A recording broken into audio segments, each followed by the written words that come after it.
Olá pessoal, tudo bem? Eu resolvi fazer esse vídeo aqui para falar um pouquinho sobre as altitudes que a gente encontra nas cartas MSA, TAA, MEA, MOCA e esclarecer qual é a diferença entre essas definições e o que cada uma significa.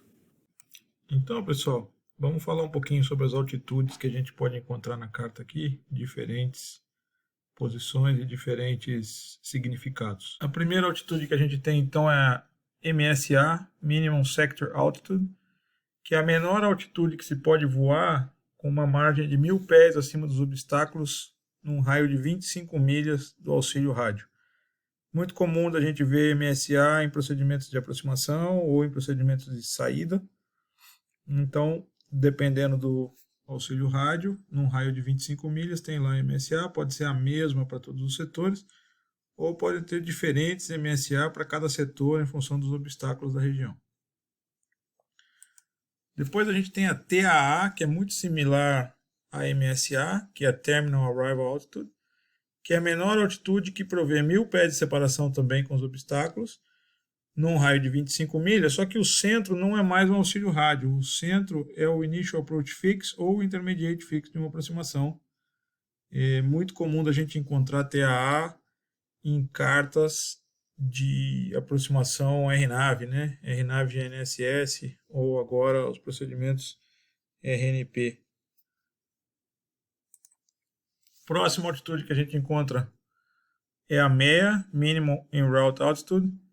É a menor altitude por um segmento de rota, ou seja, por um trecho de aerovia, que permite adequada recepção dos auxílios rádios que balizam aquela aerovia, comunicação adequada com o órgão ATC com jurisdição sobre aquela área, respeita a estrutura do espaço aéreo e provê adequada separação com os obstáculos. Então, a MEA de um trecho de aerovia garante todas essas coisas ao mesmo tempo. A próxima altitude é a MOCA, Minimum Obstacle Clearance Altitude. Ela simplesmente provê separação com os obstáculos naquele trecho, não levando em consideração os outros critérios da MEA. Então, em geral, onde tem MOCA publicada, a MOCA é menor do que a MEA, porque ela garante separação com obstáculo, mas não garante comunicação e nem recepção de auxílio rádio.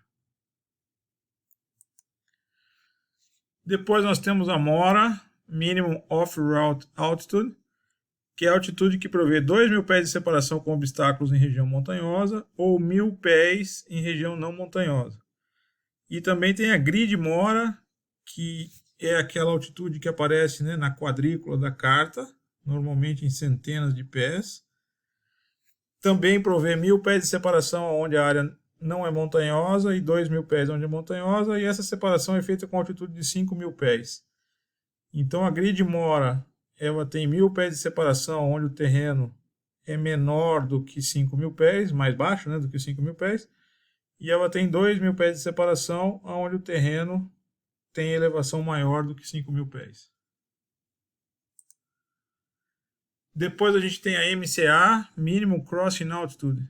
É uma altitude que eventualmente aparece em algum fixo da carta, como esse aqui, por exemplo, que significa que se uma aeronave cruzar o fixo nessa altitude mínima, fazendo uma subida para a MEA, ela vai atingir a MEA liberando os obstáculos sem problema nenhum. Tá?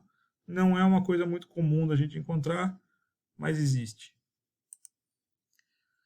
Depois tem a MRA, Minimum Reception Altitude, que é a menor altitude numa posição ou num segmento de rota, que garante a recepção dos auxílios rádios necessários para balizar aquela posição ou aquela aerovia. Tá? Então ela simplesmente trata da recepção de sinal de rádio numa certa posição. Depois, MHA, Minimum Hold Altitude, é a menor altitude numa órbita publicada, que garante sinal do auxílio rádio que baliza a órbita, comunicação com o órgão ATC e separação com os obstáculos. Vem publicado geral dentro da órbita, assim. E por último, nós temos a Minimum Vector Altitude, que tem vários nomes, né? Minimum Vector, Minimum Radar Vectoring Altitude, Minimum Fly Altitude ou ATC Surveillance Minimum Altitude, que é a menor altitude que um controlador pode vetorar uma aeronave numa aproximação ou numa condição de vetoração. Então, essa aqui, por exemplo, é uma carta que mostra essas altitudes. Cada setor, cada pedacinho aqui tem uma altitude diferente. Essa é a menor altitude que o controlador pode te autorizar durante a vetoração radar. Então, serve para a gente conferir, vamos chamar assim, ou checar se aquela altitude que foi autorizada na vetoração é segura, né? Então, alguns lugares, especialmente região montanhosa, tem essa carta publicada.